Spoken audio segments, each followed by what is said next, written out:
Hi, நாங்கள் lesson செகண்டில் பார்ப்போம் டிஸார்டர்ஸ் அண்ட் கன்ஃபியூஷன்ஸ். வெஹிக்கிள் நாங்கள் ஜிபிஎஸ் யூனிட் ஃபிக்ஸ் பண்ணியிருக்கிறோம். அப்போ நாங்கள் டிஸார்டர்ஸ் அண்ட் கன்ஃபியூஷன்ஸ் அதை அவாய்ட் பண்ணுறது எப்படின்னு பார்க்கலாம்.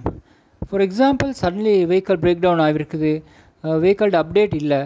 அப்போ என்ன நடக்கும்னு சொன்னால், அது ஒரு மெயின் ரீசன் உண்டு. என்னென்னு சொன்னால், பேட்டரி டிஸ்கனெக்ஷன் ஆகலாம். அப்படி பேட்டரி டிஸ்கனெக்ட் ஆகினு சொன்னால் ஜிபிஎஸ்ஸால் இந்த லொக்கேஷன் காட்டாது.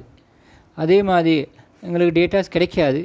அந்த நேரம் எங்களுக்கு சிஸ்டத்தால் ஒரு அலர்ட் ஒன்று கொடுக்கும் ஃபோனுக்கு இமீடியட்லி, இந்த இடத்துல இந்த லொக்கேஷன்ஸில் கடைசியாக வெஹிக்கிள் மூவ் ஆகிருக்குது, அதுக்கு போகிற வெஹிக்கிளோட டீட்டெயில்ஸ் இல்லைன்னு சொல்லி. இந்த டீட்டெயில்ஸ், இந்த அலர்ட்டை வச்சு வெஹிக்கிள் இருக்கிற இடத்த எங்களுக்கு தேடி போகலாம். அதால் எங்களுக்கு அந்த லொக்கேஷன் மேப்பை பார்த்து அந்த கன்ஃபியூஷன் இல்லாமல் ஆகிக்கொள்ளலாம். இந்த பெனிஃபிட் எங்களுக்கு இந்த ஜிபிஎஸ் டிவைசஸ் ஃபிக்ஸ் பண்ணுறதுனால லாஸ்ட் லொக்கேஷன் ஐடென்டிஃபிகேஷன் சொல்லி